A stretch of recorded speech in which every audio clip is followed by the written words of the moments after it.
In a continuous wave downpack technique, the heat carrier is inserted into the gutta-percha mass. Color changes indicate where the gutta-percha is changing temperature and being thermosoftened. The heat is kept on as the carrier is pressed further and further into the gutta-percha mass. As the carrier moves apically, gutta-percha is forced laterally into canal irregularities.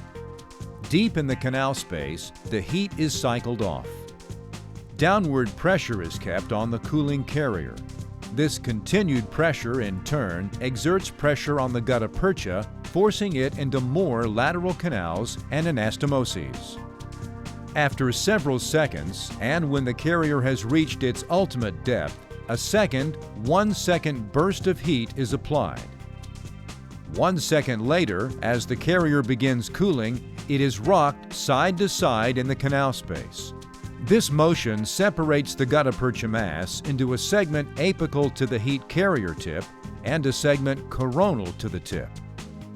The carrier is then removed from the canal space. The apical portion of the separated gutta-percha mass remains in the canal space. The rest of the gutta-percha comes out of the canal space with the carrier.